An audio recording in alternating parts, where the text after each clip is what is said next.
માતાજી, કેમ છો બધા? મજામાં? હું પણ મજામાં છું। આજે અમે લોકો આવ્યા છે કાશ્મીરી બાપુ।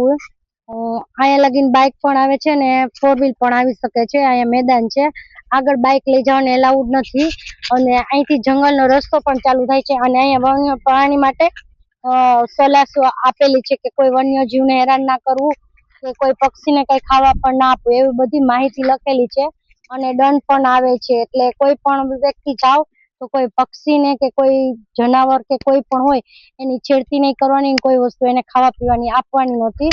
એટલે એ ખાસ ધ્યાન રાખજો બધાય। ચાલો હવે આપણે અહીંથી જઈએ છીએ જંગલમાં। અહીંથી ચાલીને જવાય છે ને 2 થી 3 કિલોમીટર અહીંથી અંદર જાય એટલે મંદિર છે, એટલે આપણે લોકો ત્યાં દર્શન કરવા જઈએ છીએ ને જંગલની મોજ પણ લઈએ છીએ। કિસાન, આજે તારો સન્ડે છે, આપણે ક્યાં આવ્યા છીએ આજે? કાશ્મીરી બાપુ। અને તને મજા આવે જંગલમાં? હા। જોઈ શકો છો કે કેટલું ગ્રીનરી છે, એકદમ સરસ સરસ। થોડોક વરસાદ થયો છે પણ તો એકદમ સરસ વાતાવરણ ફાઇન છે અને એકદમ જંગલમાં મજા આવે છે। ચાલો આપણે આગળ આવીએ ત્યાં એક ડેમ આવે છે નાનો એવો, ત્યાંથી અહીંથી આપણે ત્યાં ઉતરી અને નીચેથી પેલી ઓલી સાઈડ જાશું।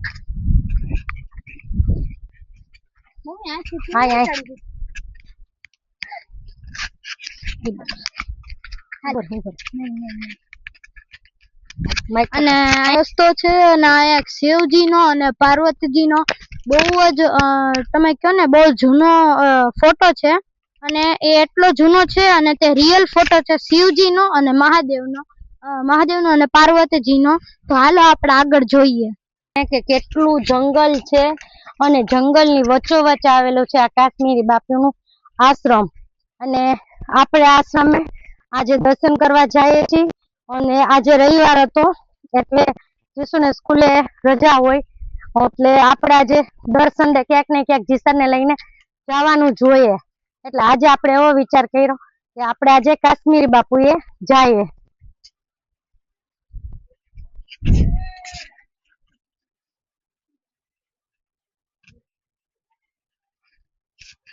જોઈ શકો છો કે આવી રીતે એક નદી પણ વચ્ચે આવે છે, એ આપણે ક્રોસ કરીને પણ આપણે જઈ શકીએ છીએ। આપણે ક્રોસ કરીને જ પેલી ઓલી બાજુ જવું પડે એવું છે, એટલે આપણે આજે ક્રોસ કરીએ છીએ, તમે જોઈ શકો છો।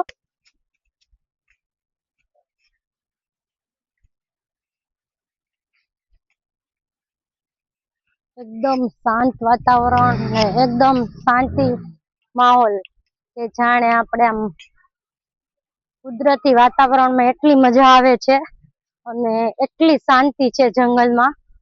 અને પાછળનો તમે આગળ જાવ તો અવાજ પણ સાંભળશો કે ઝીણા ઝીણા ચકલા અને જીવજંતુઓ જે ચકલા બોલતા હોય એનો પણ અવાજ આવે છે।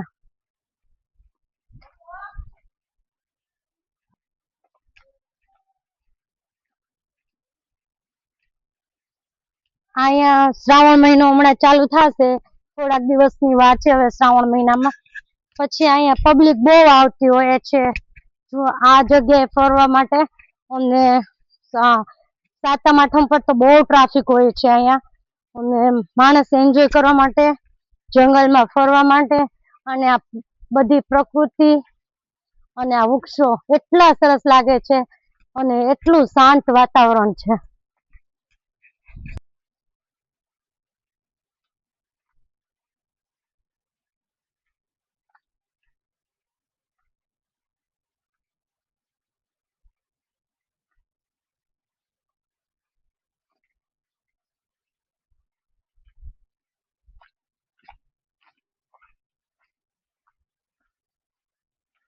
મને આજે અહીંયા બહુ આવીને મજા આવી અને મને જ થયું હતું કે આજે હું જંગલમાં જાઉં અને અહીંયા બહુ મસ્ત ગ્રીનરી છે ને બહુ મસ્ત છે। અહીંયા તમારું મન અહીંયા શાંત થઈ જાય એવું વાતાવરણ છે।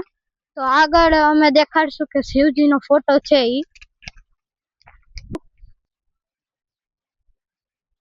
આ વ્યૂ તો જો અહીંથી કેટલો સરસ લાગે છે જીશાન, આ બાજુ જો એકદમ મસ્ત। જીશાન અહીંથી લે, બહુ ફાઇન છે, આખું આ ગિરનાર આવે છે અહીંથી।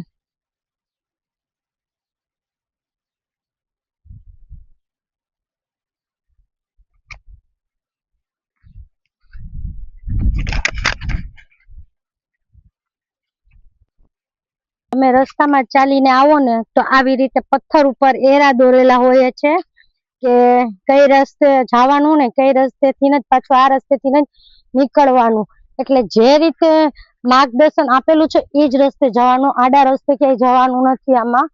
એટલે જે જગ્યાએ એરો લગભગ 2-2 મિનિટે એરો દોરેલો જ છે કે આ સાઈડ જ જવાનું છે ને આ રીતે જ જવાનું છે. એટલે જે પણ કોઈ આવો તો આડી એવી જગ્યાએ ના જતા પ્લીઝ, અને આ એરો દોરેલો છે ઈ જ લાઈન ઉપર જતું રહેવાનું છે.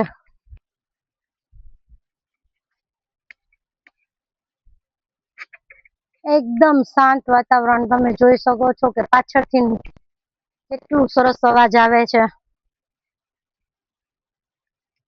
આજનું વાતાવરણ તમે જોઈ શકો છો અહીંથી.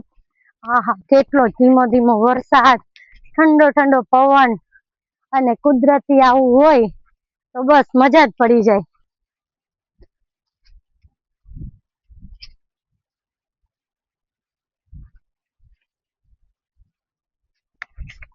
જીશાન, આજનો માહોલ કેવો છે? અહીંનું વાતાવરણ કેવું છે જીશાન? એકદમ સરસ અને મસ્ત છે.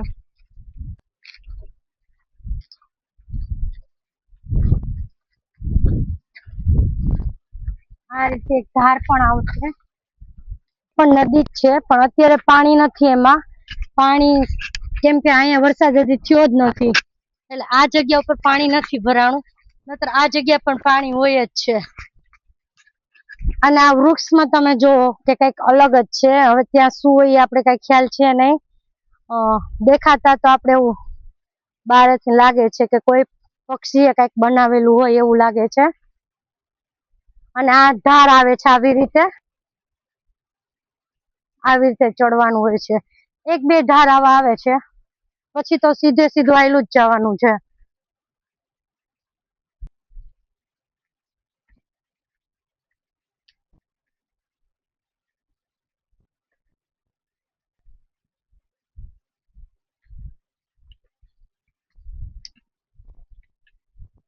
જોઈ શકો છો કે આપણે અડધે ઉભા છીએ, પણ અહીંથી એટલો સરસ વ્યૂ આવે છે ગિરનારનો કે જાણે આપણે જોયા જ કરીએ. અને એટલું મસ્ત છે. અને આખું તમે જોઈ શકો છો જંગલ જ છે. આપણે જંગલની વચ્ચોવચ્ચ હાલીને જઈએ છીએ અત્યારે. જો આ નદી કહેતી હતી ને કે નદીમાં પાણી પણ નથી, પણ બસ એક ખાબોચિયું જેટલું ભર્યું છે પાણી, વધારે પાણી નથી. કેમ કે હજી વરસાદ જ નથી થયો જુનાગઢમાં, એટલા માટે. પણ થોડોક વરસાદ થયો છે ને તો એ જંગલ આખું ગ્રીન ગ્રીન થઈ ગયું છે. અને ગરમી એટલી થાય છે, બફારો એટલો છે, પણ એન્જોય લાયક છે કે જેને શાંતમાં ફરવું હોય, નિરાતે શાંતિથી, અને બહુ ગર્દીમાં ના ગમતો એ લોકો માટે બેસ્ટ છે. શાંતિથી ફરવા આવ્યા હોય, જેને શાંતિ લેવું હોય એ જ અત્યારના માહોલમાં આવી શકે. ટ્રાફિકમાં તો બહુ બધી ના મજા આવે, પણ આપણે સિંગલમાં જયારે ટ્રાફિક ના હોય ત્યારે આવીએ ત્યારે બહુ મજા આવે. અને અહીંથી વ્યૂ એટલો સરસ દેખાય છે કે ઉપર લગીને છે લગીને મસ્ત વાતાવરણ, એટલા વાદળા અને એટલું સરસ છે. અહીંયા વાંદરા પણ હોય છે. આપણે એને બિસ્કીટ અથવા બટેટા એ જ નાખવાનું, બીજું કોઈ વસ્તુ આપવાનું નહીં. અને હવે આવે છે આપણે કાશ્મીર બાપુની જગ્યાએ. હવે આપણે પહોંચવા આવ્યા છીએ. અને જોઈ શકો છો કે આવી રીતે નદી પાર કરવાની હોય છે ક્યાંય. આ રીતે નદી છે, અને નદી ઉપર એક પુલ બનાવ્યું છે. પેલા પુલ નહોતું, પેલા તો નદીમાં થઈને જ જવાનું હતું, પણ હવે બહુ પબ્લિક આવે છે અને એટલું સરસ થઈ ગયું છે, એટલે પછી પબ્લિક હેરાન ના થાય એના માટે થઈને આ પુલ બનાવ્યો છે. એટલે હવે આરામથી બધા જઈ શકે છે. તો તમે હવે આપણે પહોંચી ગયા છીએ કાશ્મીરી બાપુએ. સ્ટાર્ટ થાય છે મંદિર, અને અહીંથી જોઈ શકો છો તમે કે આ મંદિરની અહીંથી એન્ટ્રી છે. જોઈ શકો છો આજે રવિવાર છે એટલે પબ્લિક પણ જાજી છે, અને આડે દિવસે તો કોઈ ના હોય. આજે તો અમુક માણસ દેખાય પણ છે.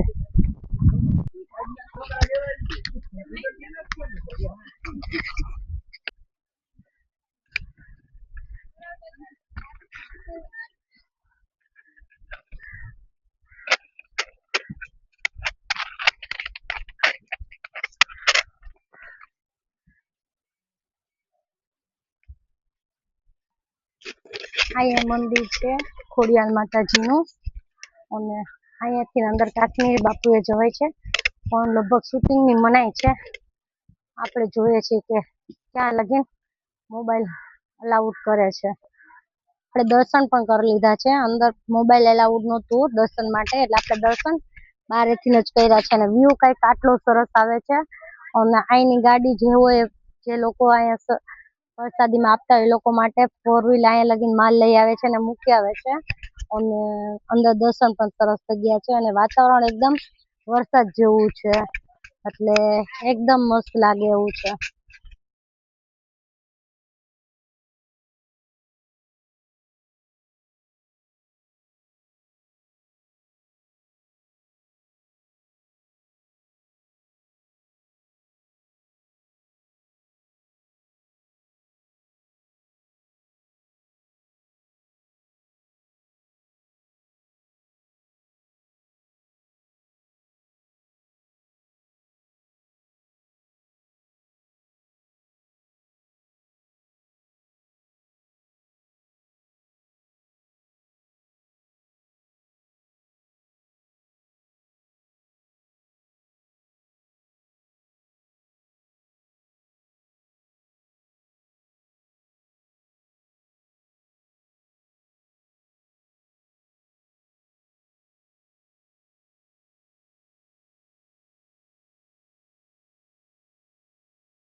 તો હવે અમે પાછા રિટર્ન થઈ ગયા છીએ કાશ્મીરી બાપુથી, અને બહુ મજા આવી આજના દિવસે. અને તમને વ્લોગ કેવો લાગે જરૂરથી અમને કહેજો કોમેન્ટમાં, અને બને તો લાઈક અને સબસ્ક્રાઇબ જરૂરથી કરી દેજો.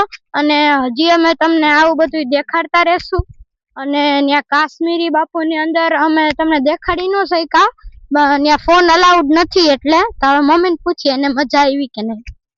આજે મારા દીકરાને કેવી મજા આવે છે, અહીંયા હું લઈ આવી. અને એના માટે સન્ડે કેવો ગયો તારા માટે? બહુ મસ્તીનો. અને કેવું ફીલ થયું તને આજે અહીંયા? મસ્ત, અહીંયા શાંત વાતાવરણ છે, એટલે અને મનને આખું શાંતિ મળી જાય તમને. ઓકે. અને તું જેવા વિચાર કરતો હતો કે હું ત્યાં જઈને મારે એક ફોટો જોવો છે, અને એ શંકર ભગવાનનો જૂનો ફોટો છે, એના ફોટો જોઈને મારે અનુભવવું છે, તને એનામાંથી શું અનુભવ હોય? અનુભવ તો કાંઈ નહીં, બટ એ બહુ જૂનો ફોટો હતો મહાદેવનો, અને એ રિયલ ફોટો હતો, અને એ કોને બનાવ્યો એ કોઈને ખબર જ નથી, અને એ બહુ એટલે બહુ આમ જૂનો છે. રસ્તામાં તમે જાઓ એટલે આવો રસ્તામાં બોર્ડ પણ આવે છે, ને ત્યાં વન્ય પ્રાણીઓ જીવો વિશે લખેલું પણ આવે છે. એટલે આપણે કોઈ પણ જાતના દંડ ન થાય એવું ખાસ ધ્યાન રાખવું. અને કોઈ એવા પ્રાણી પક્ષી હોય એને છંછેડવા નહીં, એને હેરાન ના કરવા, અને એનાથી દૂરી રાખવી, અને એનાથી સાવચેતી આપણે રહેવું, કે જાણી આપણે ઈજાગ્રસ્ત ના થાય ને એ પણ ના થાય એ રીતે આપણે પ્રયત્ન કરવાનો છે. જે પણ કોઈ જંગલમાં આવો ત્યારે એક વખત વિચાર કરીને આવો કે આપણા ઘરમાં કોઈ ઘૂસી જાય તો આપણે ના ગમે, એમ આપણે એના ઘરમાં આવીએ છીએ એટલે એના ઘરમાં આવ્યા એટલે આપણે કાંઈ છેડછાડ ના કરાય એવી આપણે પણ સાવચેતી રાખવી પડે. અને એકદમ શાંતિથી દર્શન કરી અને નિરાતે નીકળી જવાય. એટલે શ્યોર આ બધા જાણમાં લેજો અને શાંતિથી જાઓ, આવો, એન્જોય કરો. અને પ્લીઝ પ્લાસ્ટિક કોઈ લાવો નહીં. પ્લાસ્ટિકનો પેલું ઓલું થાય છે, જીવજંતુઓ મોઢામાં લે છે, એનાથી પણ નુકસાન થાય છે. એટલે પ્લાસ્ટિક એલાઉડ નથી, એટલે કોઈ પણ પ્લાસ્ટિકની બેગ પણ ના લાવતા. સારું, તમને મારો વિડીયો ગમે તો લાઈક, શેર ને સબસ્ક્રાઇબ જરૂર કરજો. તમારા બધાના આશીર્વાદની જરૂર છે મને, અને થોડુંક તમે પણ મારા માટે સપોર્ટ કરો.